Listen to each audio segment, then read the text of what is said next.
The Wendigo was gaunt to the point of emaciation, its desiccated skin pulled tautly over its bones, its complexion the ash gray of death, and its eyes pushed back deep into their sockets.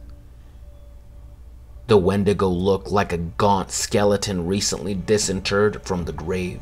What lips it had were tattered and bloody. Its body was unclean and suffering from suppurations of the flesh, giving off a strange and eerie odor of decay and decomposition, of death and corruption.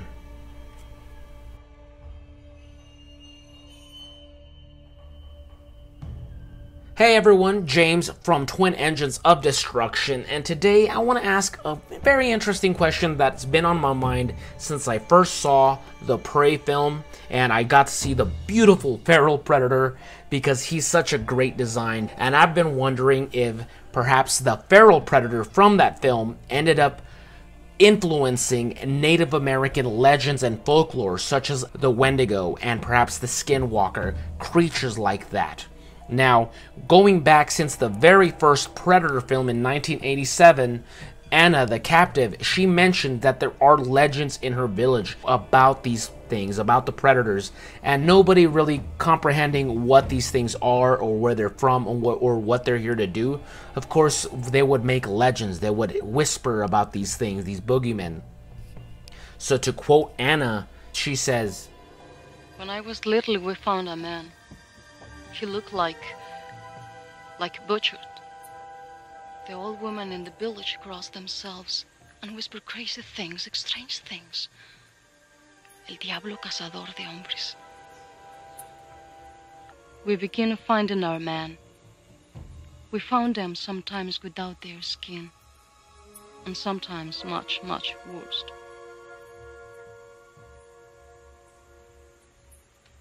El que hace trofeos de los hombres means the demon who makes trophies of man.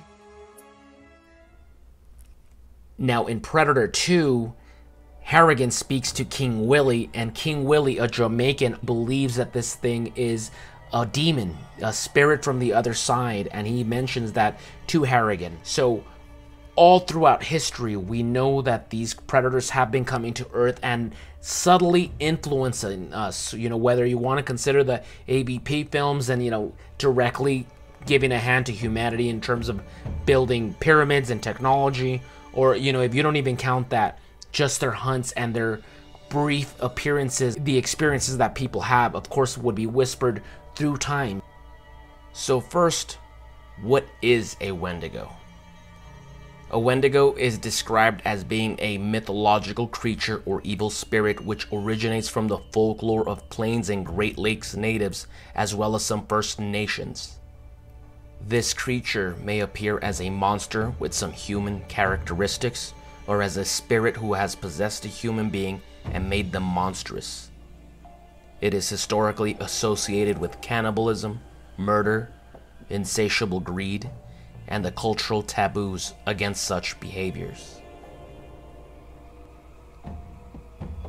The name Wendigo roughly translates to the evil spirit that devours mankind.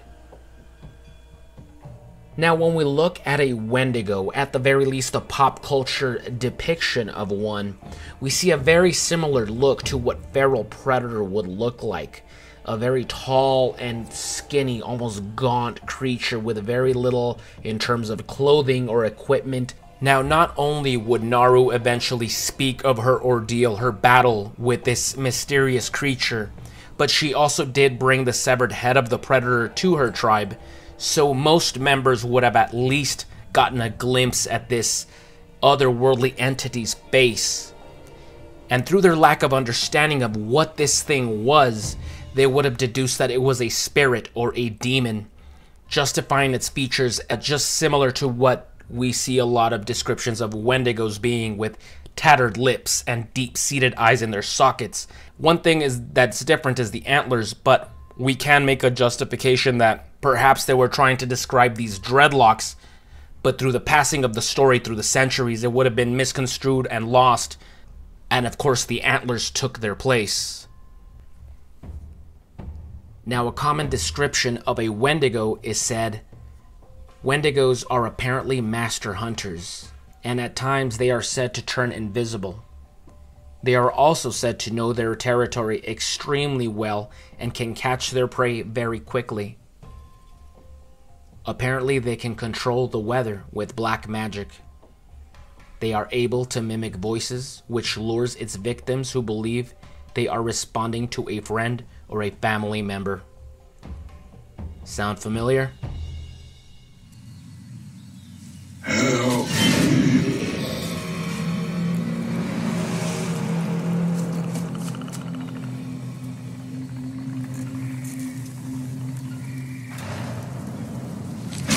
Help me!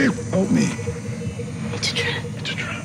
Now, obviously, us as moviegoers, we have a much better understanding of the predator's motivations and traditions. We know that predators travel the stars seeking worthy game, the most dangerous game to hunt, to prove themselves as great warriors and great hunters for status in their tribes. However, as primitive humans, they would not understand this. People living off the land as hunters, gatherers, they would have used everything they can from anything that they hunted, for example. So the concept of a creature coming to Earth to only kill for sport would be just as alien to them as its physical features. So they would have deduced that this thing was probably just killing just for this insatiable hunger that it had. No matter how much the Wendigo eats, it will never be full. The more it consumes, the bigger and hungrier it gets. The human soul within the Wendigo is completely taken over by the insane hunger. And lastly, through research, I was finally able to get concrete proof from the very studio that designed the feral predator.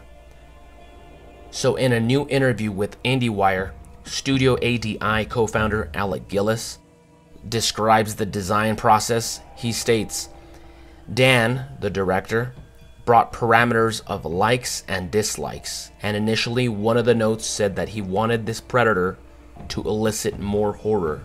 So that got us talking about whether or not this could have been the origins of demonic spirits in the eyes of the native people, such as the Wendigo, that influenced our thinking. Such fascinating world building. And who knows, knowing that the predators have come to Earth for hundreds if not thousands of years, all continents, all corners of it, perhaps they also influenced other entities such as Onis in feudal Japan or Jinn in Saudi Arabia. That would be interesting to see. Well folks, that is about it for me. I happen to be a tremendous fan of this franchise and I couldn't be happier at the way Prey came out. I am such a fan of this film, such a fan of this design in particular. This may be my favorite movie design of all time when it comes to the films, until who knows, maybe the next one may top it. But that's about it for me, folks. If you're interested in checking out our official Prey review here on this channel, be sure to check it out. I also have another video talking about my top 5 favorite predators from the films, as well as other things we have covered before: Obi-Wan the series from Disney Plus, as well as the new Game of Thrones House of the Dragon episodes as well. So please give this video a like if you enjoyed it. Comment down below if you have any questions, comments, suggestions. Subscribe, and we'll see you guys next time. Cheers, everyone.